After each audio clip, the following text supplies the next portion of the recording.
petit plateau parce que c'est plus joli. Comme j'écris, ça sert à rien.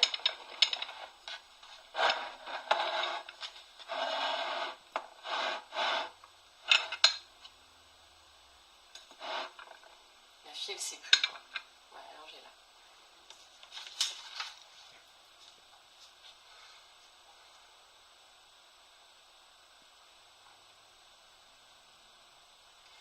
Alors là, c'est l'inverse. On me parle de personnes qui sont submergées par leurs émotions.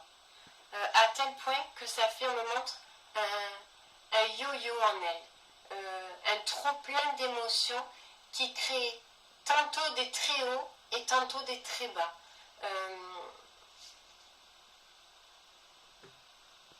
Elles se laissent porter et peut-être trop portées par leurs émotions. C'est-à-dire que les émotions qui sont mal gérées ont une influence, entre guillemets, néfaste sur leur humeur, leur comportement, leur attitude.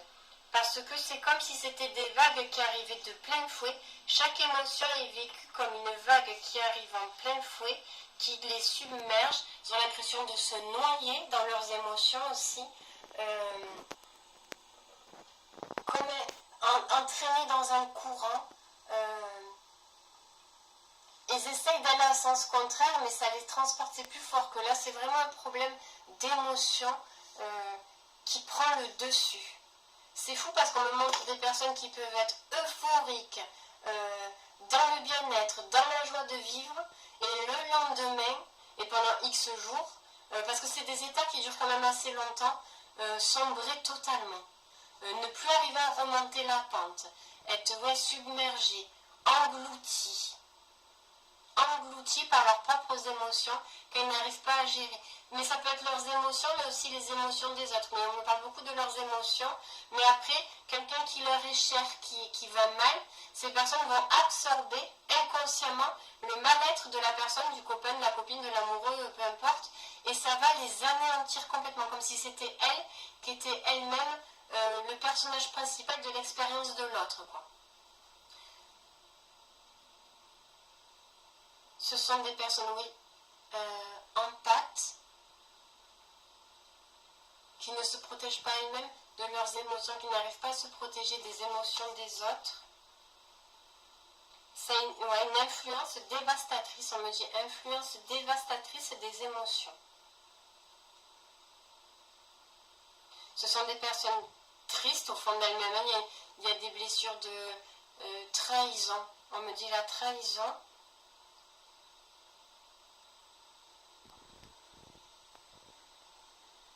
Qui veulent aider pour elles-mêmes se sauver, mais si vous ne vous sauvez pas vous n'allez pas pouvoir aider les autres. Elles essayent de se rapprocher aux autres pour pouvoir, elles, se guérir ou oublier leur propre mal-être, leur propre tristesse. En fait, j'écris pas, je canalise comme ça. Là. Tout à l'heure, j'écrivais. Pour oublier leur propre mal-être, leur propre tristesse, elles se rattachent du coup au mal-être des autres pour pouvoir essayer de leur sortir, leur envoyer des bouées de sauvetage, apporter un secours aux autres, parce que ça leur fait oublier à elles-mêmes leur propre solitude. C'est des personnes qui se sentent seules, même si elles sont accompagnées dans la vie, c'est des personnes qui se sentent seules, incomprises, et que du coup veulent donner aux autres, être présentes aux autres, pour moins se sentir se vider cette solitude en elles-mêmes. Comme si elles ne se sentaient pas complètes vis-à-vis d'elles-mêmes. Et que ce trou-là laissait un vide. Alors on me montre une image de vie antérieure que je ne dirai pas parce qu'elle doit concerner une personne et que ce n'est pas du général, donc voilà. Mais c'est un vide en elle-même, comme un rond noir finalement. C'est pas qu'elle a noirceur, c'est que c'est un vide. Et que du coup ces émotions arrivent en flot et tapent comme sur un rocher, on me montre en fait. Et que ça part, du coup ça les submerge, c'est plus fort qu'elles, elles n'arrivent pas à canaliser parce que ça arrive à une puissance et ça sera une puissance que voilà, mais c'est dévastateur. Ouais, c'est une trahison. Ok.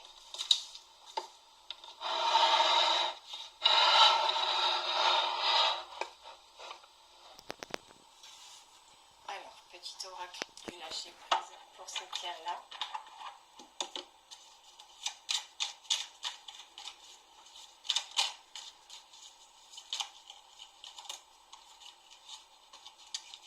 J'apprends à devenir observateur de moi-même. Lorsque nous prenons délibérément du recul avec nous-mêmes, nous voyons très clairement que les pensées qui nous alourdissent n'ont rien à voir avec la vie quotidienne. En nous recentrant sur nos activités, notre environnement, ces pensées parasites perdent leur importance. Oui, c'est ça. Il faut apprendre à devenir un observateur de soi-même, oui, mais pour comprendre nos blessures et les libérer, et du coup ne plus sentir ce vide. En fait, avant de vouloir aider les autres, on nous dit clairement qu'il va falloir s'aider soi-même là. Là, les autres, la clé était dans le cœur. Donc il y a quelque chose à aller chercher dans le cœur. Là, il y a un vide en fait à combler. Aller chercher un petit bout, aller chercher le bout manquant qui est dans une vie quelque part, et à le réintégrer dans son âme là en fait. C'est un vide, un manque là. Ah, ça va retourner. J'ose me sentir libre. Nous sommes libres lorsque nous n'avons plus honte de nous-mêmes, un long chemin, mais porteur de tant de délivrance. Oui. Quand on a atteint notre... Alors quand on se sentir libre, mais déjà se sentir libre vis-à-vis de nous-mêmes. Là, quand il nous manque quelque chose en nous, on se sent pas entier. On est libre quand on est libéré de certaines choses, bien évidemment. On est libre aussi quand on est unifié à notre soi divin. On est libre quand on se sent en reliance entre la source et nous ici. Voilà. La liberté a plusieurs sens en spiritualité. On s'est libéré de ses chaînes. Voilà, il y a plusieurs choses. Mais déjà, il faut combler ce vide en fait pour se sentir entier et donc libre.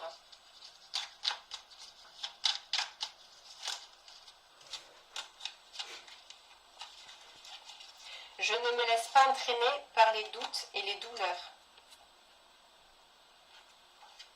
Quand les doutes ou les colères menacent de nous submerger, il y a bien le mot submerger, c'est ce que je disais tout à l'heure. Apprenons à les sentir poindre et à nous en détacher immédiatement, car nous savons que dans notre cœur, ces sentiments altèrent gravement notre désir de construire une vie heureuse. Alors oui, c'est un travail à faire de gestion d'émotions, mais parce que je dis, il y a ce vide en fait qui propulse très fort l'émotion et qui la fait ressortir, qui la fait entrer et ressortir très vite. Donc on se sent, voilà, comme quand on suffoque, on se sent, en fait c'est plus fort que nous là. Voilà, on est submergé, tout simplement. Donc là, il y a un manque à combler. Ok, ensuite, petit message de l'oracle.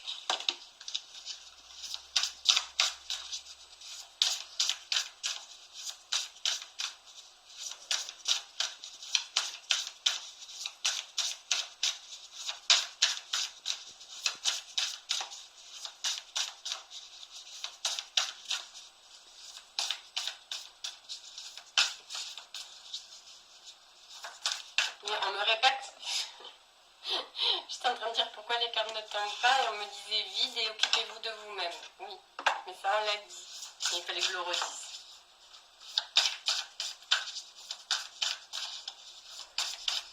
Qu'est-ce qu'il y a?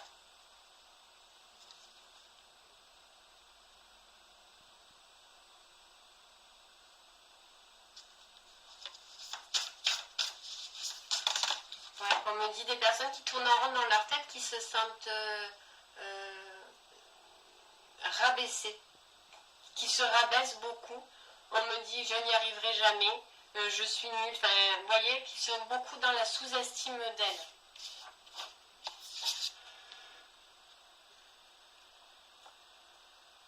Protection. Vous êtes votre propre bienfaiteur, votre propre protecteur. Mais oui, votre monde n'est pas le monde des autres.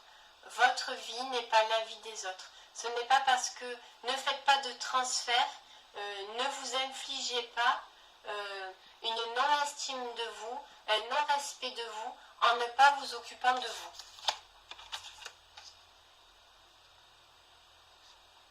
Vous pouvez demander de l'aide. Vous avez vos guides, vos anges comme tout le monde. Mais vous pouvez, peut-être que vous le faites déjà, que vous demandez de l'aide à vos guides, à vos anges, d'aller mieux. Enfin, je ne sais pas après comment vous formulez, moi je ne formule pas pareil que vous, mais je ne sais pas comment vous formulez vos demandes auprès des guides. Vous êtes entendu et ils vous répondent, mais vous ne les entendez pas par contre. C'est ce qu'on me dit. Vous ne les entendez pas.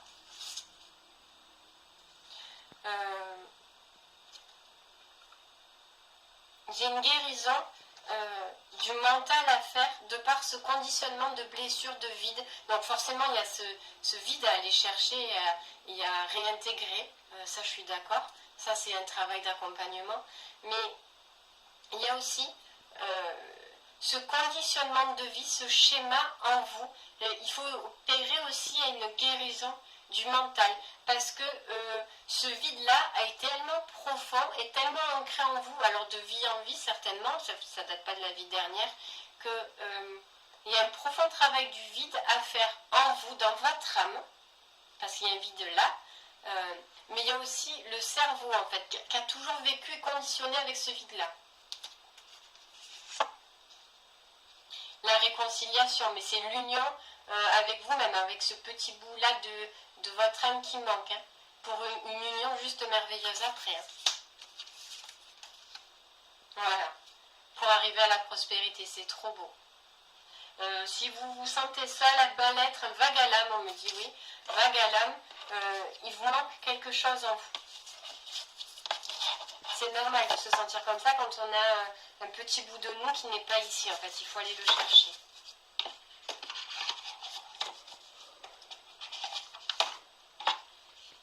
Pareil pour faire miroir avec ma vidéo de ce matin, parce que je m'adresse aux personnes qui se lèvent les manches et qui se disent autant pour les autres, ouais ok, allez je m'enferme, j'ai plus envie de m'enfermer, j'ai peur de m'ouvrir mais je sais qu'il faut que je fasse quelque chose sur ça, ok, moi je suis là pour vous aider. Les personnes là qui se disent oui, je sens ce vide en moi, ce mal-être en moi, qui se reconnaissent dans ce que je dis et qui se disent ouais, en fait je vais aller, allez, on va le chercher ce petit bout qui manque, je suis là. Pour les autres qui sont là, ah oui, il me manque quelque chose, je vais mal. Mais qui restent là dans l'inertie, l'inaction, je ne suis pas là pour vous. Je suis là pour vous si vous le souhaitez, mais pour vous-même en fait. Apporter ce changement, cette transformation en vous. Si vous êtes là en conscientisant, ah oui, il me manque quelque chose, mais en ne pas se mettant en action, c'est pas vous qui allez chercher le bout, c'est pas vous qui allez voir pourquoi cette armure, pourquoi cette rigidité, c'est moi. Mais moi j'ai besoin de vous. Après, comme j'expliquais ce matin dans ma vidéo, c'est un travail d'équipe. Il y a des fois où j'ai pas besoin de vous pour travailler. Tout ce qui est libération, tout ce qui est la recherche dans la vie intérieure, le pourquoi du comment, les libérations d'énergie, d'entité, de peu importe, je ne rentre pas dans les détails sur ça, c'est moi qui m'en occupe. Je n'ai pas besoin de vous, je le fais. Mais il y a des choses, après, il y a des personnes que je prends d'accompagnement qui ont leur part de choses à faire. Alors, c'est pas grand chose, hein. C'est-à-dire que moi, le guide va me donner un soin écrit, que je vais écrire. Et après, je me connecte avec la personne sur Skype et je lui dis j'ai le soin approprié. Après, c'est moi qui m'occupe de chercher les présences qui ont besoin d'être là, les êtres de lumière. Les soins après qui vont durer quelques jours, je check. Voilà, ça va me réveiller dans la nuit, il faut que je check la personne le lendemain matin. Si t'as mal, tu me dis, enfin machin, voilà, peu importe. Mais il y a des soins guidés par les guides qui sont à répéter avec votre cœur à vous. Déjà, il faut le vouloir, en fait, aussi. Parce que le dicton « aide-toi, la vie t'aidera », j'ai compris le sens il n'y a pas si longtemps que ça. Ça doit faire un an et demi. Pourtant, c'est quelque chose qu'on entend quand même souvent. Mais ça veut dire quoi, aide-toi, la vie t'aidera? Ça veut dire se prendre en main, se prendre en charge. Et là, quand on montre que dans la matière, on se prend en main, on se prend en charge, ça arrive, la lumière arrive à nous. Parce que tous nos anges et tous nos guides, ils sont tous autour de moi, autour de vous, et ils sont là. Là, parce que moi, des fois, mon guide, il arrive en mode... et il attend. Mais il me le fait, hein. Il est là, alors... et il attend. Donc, il faut que je cherche pourquoi il est là, le message qu'il a à me faire passer. Parce que là, il n'y a pas de claire audience. Il n'y a pas de clairvoyant sur le coin. Il est là, je le vois. Enfin, si, je le vois, mais j'ai pas l'image du message ou j'ai pas l'image de ce qu'il veut me faire comprendre, en fait. Donc, il est là, en mode, bon, mais vas-y, je suis là. Si je suis là, c'est qu'il y a une raison. Vas-y. Voilà. Donc, aide-toi, le ciel t'aidera. On est tous accompagnés par notre ange. Il est là, H24, il n'y a pas de souci. Mais si on ne fait pas la démarche d'aller vers eux, eux, ils attendent quoi? La permission d'entrer dans nos vies, de communiquer avec nous, mais il faut que ça vienne de nous, pour qu'eux puissent interférer, communiquer avec nous. C'est bien beau de lui dire, ah, t'es là, tu m'aides jamais. Je l'ai fait, hein, donc j'incrimine personne, hein, je l'ai fait pendant des années. Voilà, je le répète, l'histoire du popcorn, vous êtes en haut, vous attendez quoi pour m'aider, je vous demande de l'aide, mais c'est pas pareil. Hein. Le drive, pas le drive, je reviens pas dessus. Bref, donc aide-toi, la vie t'aidera. À partir du moment où dans votre cœur vous avez cette envie de changer les choses et de vous lever du canapé, de la chaise et de remonter les marches et de dire bon allez, ça va, maintenant je veux plus être comme ça, en fait, c'est terminé. C'est un déclic, c'est un coup de foudre, c'est le chaos, en fait. Quand on en arrive là, c'est en fait et là en fait il y a une force, une pulsion qui nous pousse à. Les autres qui sont encore assis en train d'attendre n'ont tout simplement pas fini de vivre des expériences qu'ils doivent vivre pour justement arriver à ce déclic, à ce chaos. Donc quand ces personnes-là en seront arrivées à leur déclic, à leur chaos, c'est là où moi j'accompagne. Pareil, comme ce matin, l'histoire du mur, j'ai trop abattu de murs et finalement les personnes, tant qu'elles n'ont pas le déclic, elles ne lèvent même pas le pied pour enjamber la brique. Quoi. Donc non, ça ne sert à rien.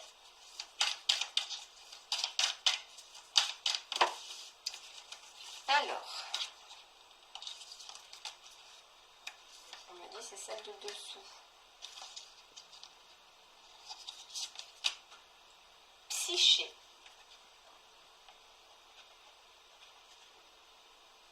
C'est là. Ouais, là on me dit réunification, réunification, réunification. Ouais, on a compris. C'est comme si vous là, vous étiez là. Vous, je cherche la caméra, voilà. Là et là, ça fait deux pour le moment, ça fait pas un. Vous êtes deux. Il y a vous, votre âme et le petit bout qui manque.